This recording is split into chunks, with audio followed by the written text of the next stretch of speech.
My name is Lee Den Hunt. I'm a businesswoman, an athlete, an adventurer, third woman to summit Mount Everest in 2013. You'll be tuning into Saray's phenomenal podcast, Because It's There, and I look forward to sharing my story with you.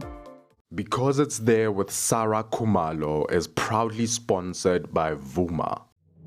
In a world of possibilities, our choices define who we are. We can choose to simply get things done, but we choose to make a difference. We can choose to go far, or we can choose to go further.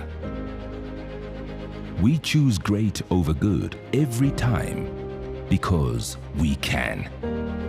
And because we can, we must.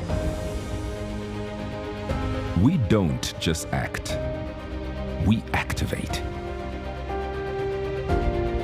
When we move forward.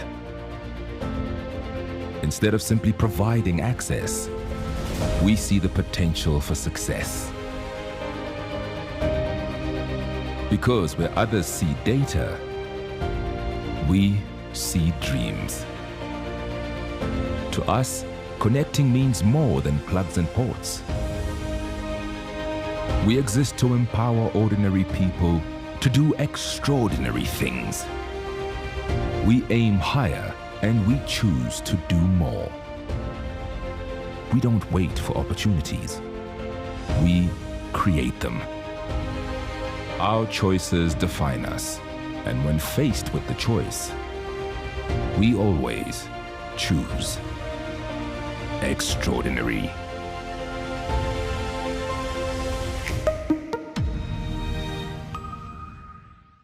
Hello, everybody, and you have tuned into Because It's There, a podcast that focuses on leadership, focuses on the fact that we are all born leaders, and reminds us that we just need to live as extraordinary beings, as leaders that we are, because it's all within us. And today, to remind us of that, is an adventurer and a good friend of mine, and someone that I looked up to before going to Everest and still do today. And this is Lee Den Hunt. Lee, welcome to Because It's There, and thank you for giving us your time. Thank you, Saray. Thank you for having me on your wonderful, wonderful podcast series. I do feel honored to be with you today. Fantastic. So today's topic is going to really be about when life is an adventure, because I see my life as an adventure, your life is an adventure, life generally being an adventure. Some choose to explore it and some don't. So let's start with a little bit of an icebreaker, a phrase that I'm going to put to you, and I would like you to finish it. If life is an adventure, it's best lived with maximum 100% attitude and altitude to be the best version of yourself every single day in everything that you do. Full stop. Well, I love that. It has to be a full stop. You can't explain it. No excuses. It is what it is. Absolutely love it. So your life, I mean, I've read your book, has been really lived as an athlete, whether you're in business or outside.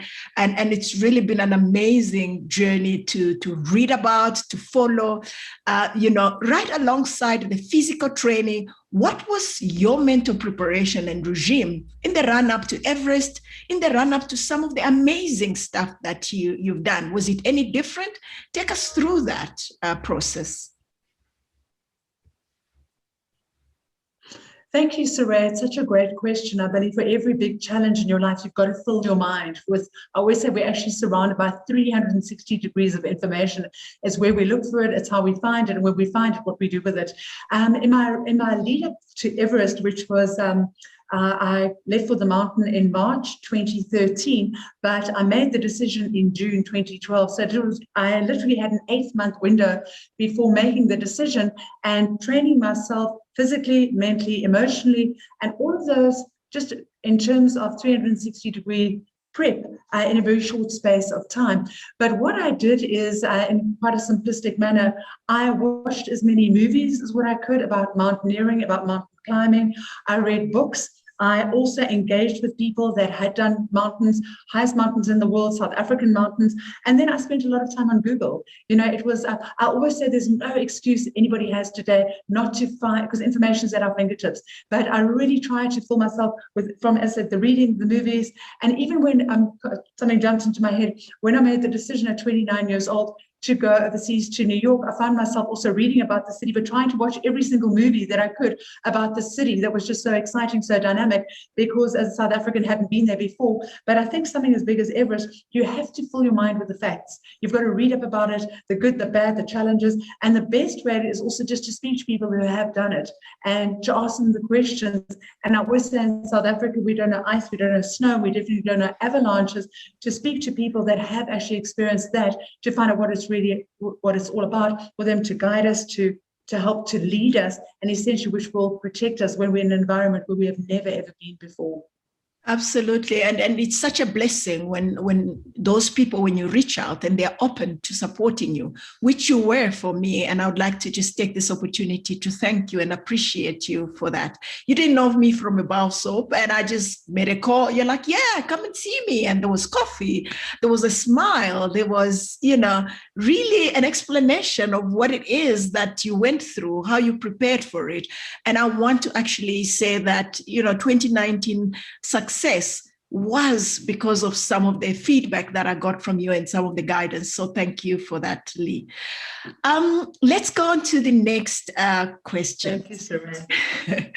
When did you realize that you were born for something more, something greater than you previously imagined, that you were born for greatness? Because some people, it's not so obvious. That is such a great golden question. And I think that, if every single person could ask themselves that question every morning when they wake up, especially now because people are having such times, is to believe that they were born for greatness and they were born for a greater purpose in their lives. I always say God's gift to you is potential. What you do with your potential is your gift back to him. And when I read that question, I thought, wow, what a massive compliment. But Saray, I think that realizations are actually also decisions that one makes. I know when I was in that mountain in 2013, I made a decision that I wanted to live a life with purpose. I wanted to do stuff for a reason and a cause, and I wanted to do something greater than just the ego that took me there to say, you know what, guys, I'm going at one massive cost to climb the highest mountain in the world. But outside of that, I love when you say, when did you realize? I believe in life that your greatest challenges are your greatest gifts. And what I mean by that is when you overcome a challenge, when you cross a finish line, when you complete something, and I always say you don't have to win it, you don't have to be on the podium. I encourage you just to do it, just to participate, just to finish it. When you do that, you've got such a sense of, I did it, I achieved it, that you just know that you've got the gift to do the next thing and the next. I know when I did my first 5-kilometer race, I know when I made my first decision to do Ironman, I knew when I crossed that finish line, I could do the next one and the next. I could push myself to run in the desert, the hardest race in the world, because I knew that I had done other things that I thought I could never, ever do before.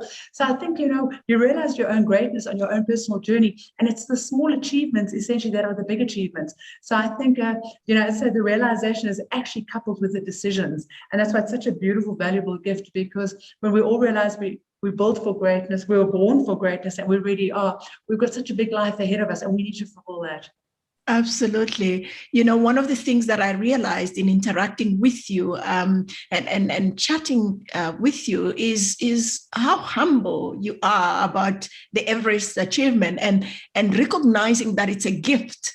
You are the first person that I listened to that said, Everest gave me a gift. Take us through that. What is the thought process in terms of that? How did you come to that realization? Was it immediately, or there was a process and you went like, oh, this is actually a gift for me? All your questions are so great. Saray, Everest was my golden ticket. And let me share that with you. The hardest thing in my life has ended up being my greatest gift. And in my talks, I talk about Everest is just like life. It's not how you start something, it's how you finish. As you know, you can get to the summit of Everest. You can stand on top of the world with the biggest smile on your face with your oxygen mask, or holding the flag of your country up there with such a sense of pride and achievement. getting there is one thing, but you've got to get down. In life, it's not how you start, it's how you finish. As you know, you can reach the top of Everest, but if you don't get down, it's not counted as a summit.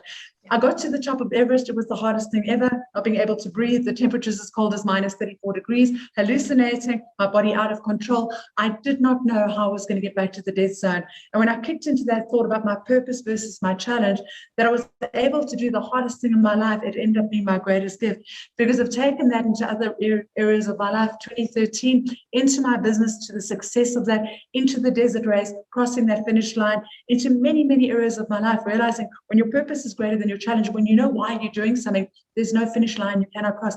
And Everest was the gift that brought me that at the age of 43 years old. So yeah, and that's why I encourage people, welcome the challenge, welcome the grit, because if you push through and you cross that finish line, there is such a gift on the other end, such a gift.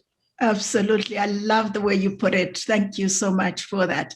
So I shouldn't explain who a Sherpa is to you. You know exactly who a Sherpa is, but we have Sherpas on Everest. We have Sherpas in our lives and every day. And who has been your most important Sherpa in your life, whether it's one or many, that you can share with us? And how did you make contact with this Sherpa, one or two, whatever you'd like to share in terms of that? I'm going to answer that question in a twofold approach. In terms of a Sherpa, I was not misled, most definitely not. I took for granted. And on Everest, I talk about, if it is to be, it is completely up to me.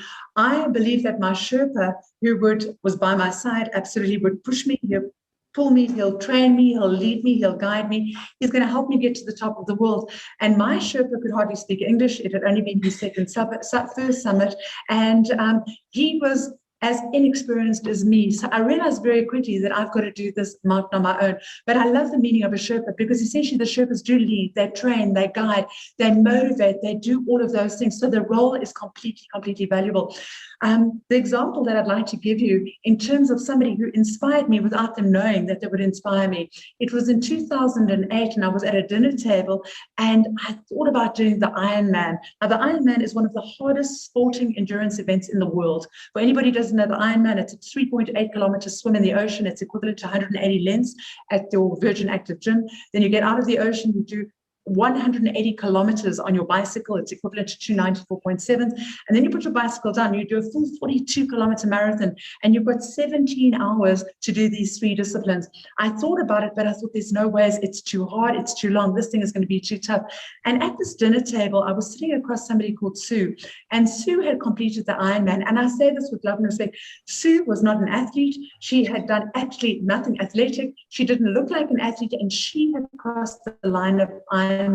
And I looked at her and I thought, Sue, if you can do the Ironman, I know that I can do it. And without her knowing it, she actually inspired me. And I've gone on to do 6 full Ironman. But I think sometimes we don't realize that through conversations with people, seeing what they've done, it actually inspires us. In 2012, the person who unlocked my mind to make me realize that I could take on Everest as a novice climber, I was listening to Lewis Pugh, the endurance swimmer, and his whole talk was about nothing is impossible in this life if you believe it. And I listened to him on the Friday. By Sunday, 48 hours later, I'd sent him an email saying, Lewis, I've made a decision. I want to attempt to summit Mount Everest. And he unlocked something in my mind. And I remember having a conversation with him after his talk, and I said, Lewis, what you do is incredible. And he said, yes, Lee, but there's one thing I would never be able to do. I can never, ever do an Ironman.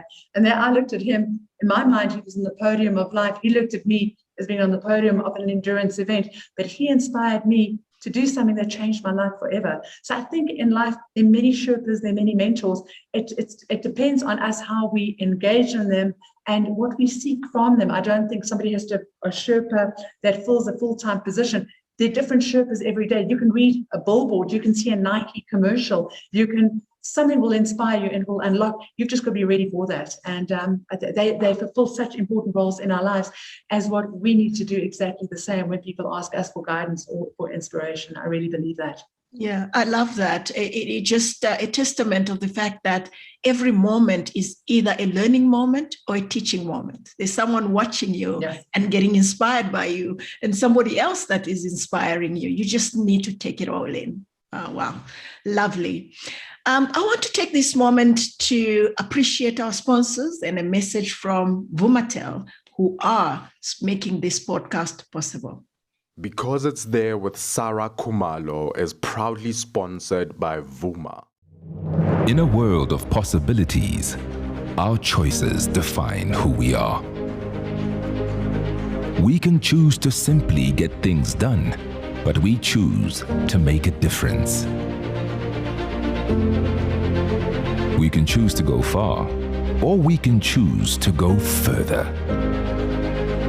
We choose great over good every time because we can. And because we can, we must.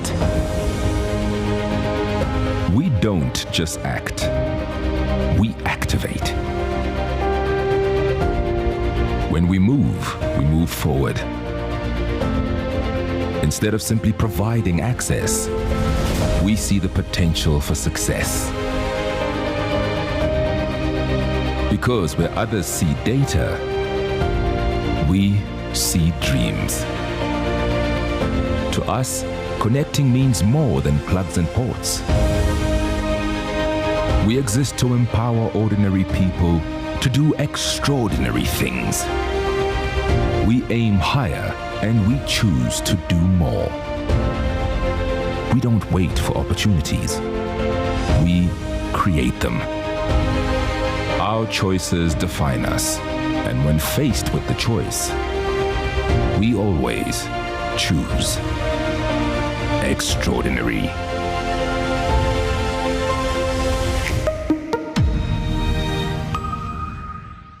All right. So contextualizing Lee Den Hond, right?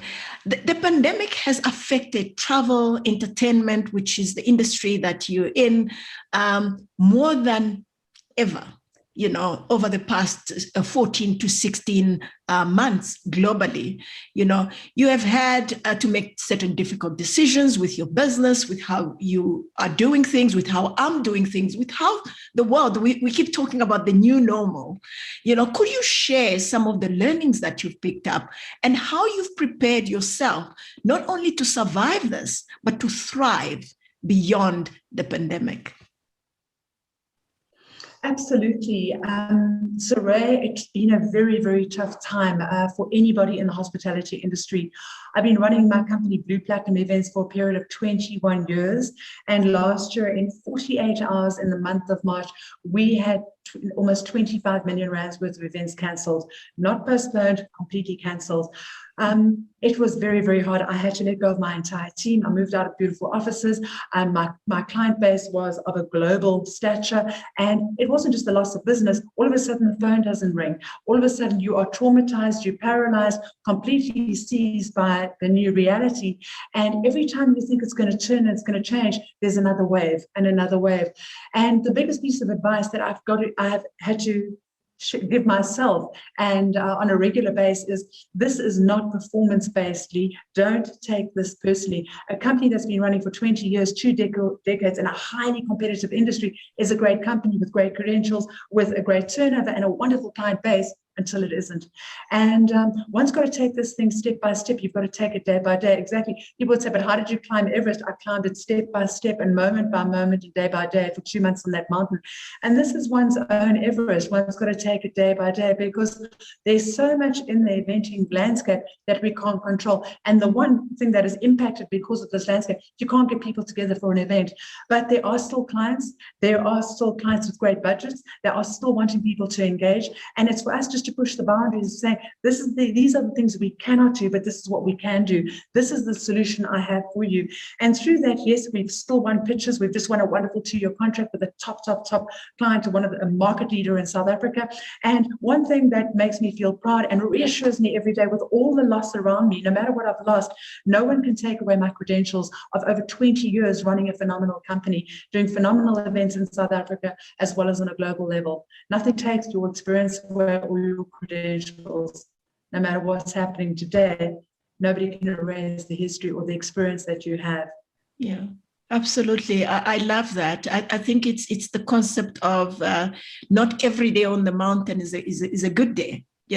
some are great, but the reality is if you keep stepping towards the summit, you will definitely get there. So well done on that. And I hope that other people that are listening, that are also going through this, they realize that you're not alone, but you can actually survive and thrive if you keep stepping. If you pivot in a way, if you look at what worked yesterday, that doesn't work today, how can I make it work so that I can continue moving forward? So I appreciate that from you.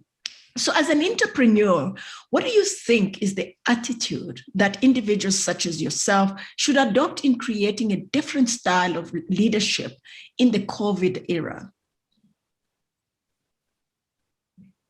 As a leader, you've got to lead from the front. So many times, and I speak with complete transparency, I really went down an emotional rabbit hole, struggling, taking it personally, thinking about, I'm not a bad person. I didn't do bad events. The company's acted with integrity. We've done great work for great clients, and everything's been above board. And thinking, but why is this happening to a great company that's good, that has done really great stuff? And at the end of the day, it's not just the service provider that's struggling. It's also the client that's struggling. That client still needs to engage. That client still needs to keep his people motivated, keep them on the track of success, reaching targets, together apart together. That client is struggling as much as the service provider. And I think the one thing we need to strive to achieve is to be the solution for our client. When I look at our track record, as I said, running a company for 20 years, my biggest client in year one is still my biggest client today, which is 21 years later. And when I looked at some of the events we had done successfully for them for 11 years, was to do that same event for 500 people to achieve the same objectives, and to really say to them, we're with you on this journey. Let's figure out a solution together to still achieve the objective as what we would at a live event. And I think just changing the approach to say, I'm going to hold your hand through this. I know you're batting, I'm also batting, but let's win together approach has yielded successful results. And I think it's just really to see things from a point of view, from the client's point of view, not just the service provider. And there's been a great sense of team in that. And I think to really lead from the front, to have the word solution in mind, a solution for yourself, a solution for your client, a solution for the suppliers that you are utilizing, because essentially the team is not just one player. Many people are impacted, but many people are impacted successfully when you do reach the solution. Absolutely. It's about partnerships. That is amazing. You're not looking at your clients as them and us. We are in this together, which is quite key to success. Yeah. Anyway, let's get out of the pandemic and have a little bit more fun as an athlete, which I know you're very passionate about, and an adventurer. You've experienced many scenic landscapes. I mean, from Everest that we've talked about, as well as the massive Sahara Desert, the toughest foot race in the world. What is your experience through all this? How do you experience that and bring it to life in your day-to-day dealings, whether in your personal life as well as in your business? Up for the challenge. I know after Everest, I knew that I wasn't going to do a mountain again. Definitely not. I was not going to be choosing to take myself into temperatures as low as minus 34 degrees. So I made the decision to go from the extreme cold to the extreme heat. What I loved about it, what caught me, is something known as the toughest foot race in the world in Morocco, 251 kilometers in the Sahara Desert. And I thought, yes, essentially I'm a runner, but this is running in 53 degrees. In terms of heat, it's also running 251 kilometers on sand, very, very fine sand. So I knew I was in for one massive challenge, and I could understand why they called it the toughest foot race in the world. I think all the big thing in life is when you take yourself into a challenge to do the things that you cannot train for. South Africa, you can't train in the environment that takes you onto that mountain for Everest, and definitely in the extreme heat of, even in South African hottest summers, it's not as hot as 53 degrees, and we don't have the deserts as they do in Morocco, and that's what led me to go and train in Namibia 4 months before this. But Saray, what I want to share with this great question that you've asked, the one word that I've taken into business management, sport management, life challenge management, which is the buzzword for many, many people at the moment, and that is resilience. Resilience is getting you to the state as to where you were strong in your flow, feet on the ground. Resilience is taking you back to that state as quick as possible. I love the word resilience because it's got 10 letters. And what I've done is I've developed an acronym for the word resilience. And I'd like you to take you through it because this took me through the Sahara Desert, it took me up Everest, and it's taken me through the pandemic. The R is for reason and purpose. Why are you doing what you're doing? E is for endurance. This is never going to be a one-day race. S is for strength of will. The greatest strength that any human has and human power is his willpower. The I in resilience is for imagine. You've always got to imagine the finish line. You've got to imagine the summit. You've got to imagine that the pandemic will end and imagine crossing the finish line of the desert. L is for leadership, to lead from the front. You've got to be your own greatest example. I is for integrity. No matter how tough, always do the right thing. E, my favorite, is excellence. As Oprah Winfrey says, in every single thing that you do every day, be excellent, because when you are excellent, you are unforgettable. The N in resilience is for never, ever give up. C is control. Control your mind. I could never control the cold. I could never control the heat, and I can't control the pandemic, but I can control my attitude. And that is how my body and how my mind and how my attitude is impacting my day and my thoughts, and that's controlling what I can and letting go of the things I can't control. And then the E in resilience is to enjoy. You've got to enjoy it. If you're not enjoying it, it's not worthwhile, and you've got to change your distance and your pace and your journey. And resilience, and I wanted to bring that to the fore because it's such an important word in the desert, on the mountain, and right here today, right now, what we're going through. Yeah, absolutely. I love that. I'm going to adopt it. I'm going to listen to this again and again. Resilience, very key. And thank you for sharing. I've read your book like twice, I think, So you've penned down a memoir titled, What Happens When You Say Yes? A book about altitude, attitude, and the greater purpose, which you talk about, Right? What was the process of putting together this creative story for the public? Saray, I had never planned to write a book, not at all. I really wanted to be a great inspirational speaker on a national level as well as a global level. And I'd been working with a communications company in New York City, and they said to me, for great speakers, especially on a global platform, to have the correct credentials, you've got to have a book. And that's what started this book journey, which started to unfold in South Africa. And I worked very closely with a wonderful ghostwriter in Cape Town.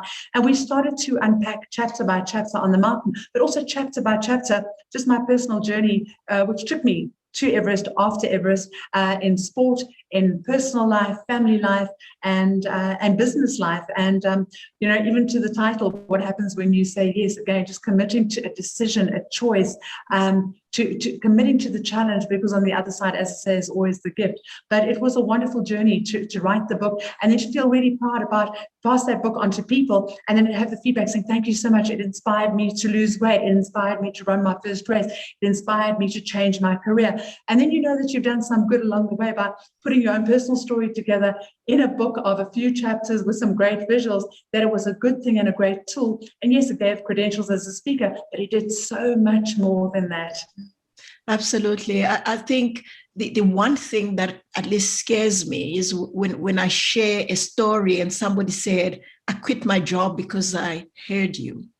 And I'm thinking, okay, what if it doesn't work? I feel responsible. I need to. Anyway, so Lee, with where we are at, what 2 or 3 philosophies do you pick up from your book, that you're using, especially during this trying time? What are you saying yes to every day during this time? Saray, to never, ever give up, because I have felt so down. Since March last year, I felt down and out. There've been many, many tears. I've got nothing to hide. I want to be completely transparent and authentic, to never, ever give up, and to realize that I made decisions to take on highest mountains in the world, hottest deserts, biggest business challenges, and success has been my result by doing it with integrity, complete commitment to the end goal, to just never ever give up in something I believed in. And every single day when I look at the choices I made in that book, in terms of my career choices at the age of 25 years old, to never give up on the fact that I was not going to be able to work for a big sportswear brand like a Nike or Adidas, and eventually did get there, to go to New York despite having such a tough experience being stabbed. All those things led me to such great endings and such wonderful gifts. And a big thing for me is just to absolutely never give up, no matter how tough this pandemic is and the COVID landscape. And I'm singing the song of so many people right now that just, it will end and it will turn. And that is definitely one of the things. And also to remind myself that this is not a one-day game, that endurance is key. It will turn. Like an Ironman, it's a day of hell. But eventually, when you're running down that red carpet across the finish line, all the training, everything that led up to it was so worth it, that it's endurance. And the imagination, to every day imagine and visualize what the end will be, to every day to imagine and visualize that my business is back on its feet, that people are back together again at an event in a space where they're safe and they're happy and they're not wearing masks. Just to really imagine a world as it was, but better and cleaner, and with a deeper sense of gratitude and connection. Absolutely. Visualize to maximize. As you were talking, I was like, visualizing my own world. And I absolutely appreciate that. There's something that you've touched on that I didn't think of asking until now. Tell us a little bit more about how you got to work for Nike. I mean, this is a South African girl, sitting here. You don't know anybody anywhere in New York. It is in your book. So for those of you that want to just grab this amazing book and get inspired, please do so. But Lee's going to share with us how she just woke up one day, decided to get into New York. And how did you get to work for Nike, of all the brands that one can think of? I think, Saray, some people would say naivety is a great gift. And some people would say naivety was equivalent to complete stupidity. But whichever way you cut it, it got me to where I wanted to be, no matter, and I just didn't give up because I had such a vision and a mission and a goal to get there.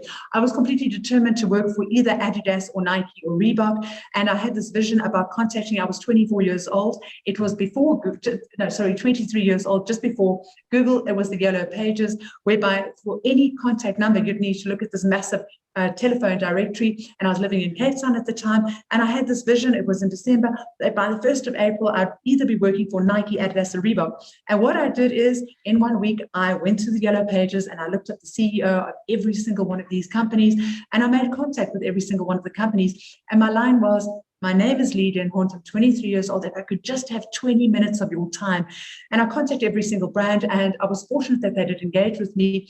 But all of them said to me, the head office is up in Johannesburg.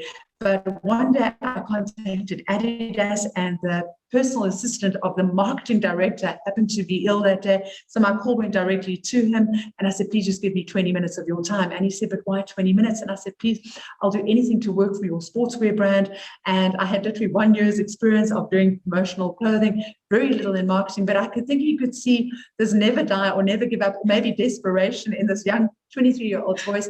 And he set up a time for me to go in and see him. It was the 26th of February, and his name was Gavin Carley. He was a marketing director for many, many years of this great brand. And I said, Mr. Carley, I'm prepared to do absolutely anything for Adidas.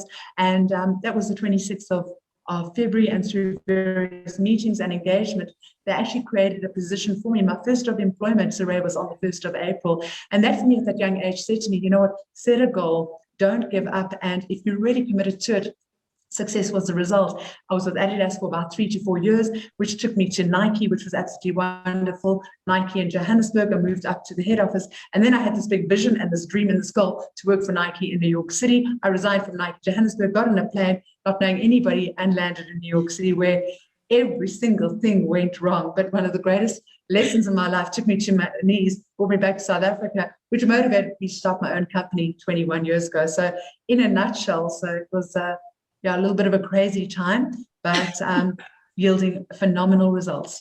It sounds like it's like your book. It's saying yes to your dreams. It's like I dream it and I say yes and I go for it. Oh, thank you so much for sharing that. So my last question is one that I ask every guest. Describe your best failure or your best challenge and how it propelled you forward. When I was 30 years old, I was in New York City with this vision to work for Nike. Why I said it was my greatest failure, I had this vision I was going to work for Nike, and I knocked on the door of Nike in Manhattan in New York City with my CV under my arm, and I said, I'm here all the way from South Africa to work for Nike. And the woman looked at me and said, are you here on vacation? I said, no, I've actually moved here. And she looked at me very, very puzzled, very dazzled, confused, thinking, I think this woman's crazy. She said, well, all the job opportunities are actually not here in New York City. The Nike head office is in Portland, Oregon. And I had no intention of going to Portland, Oregon. I left there with my tail between my legs.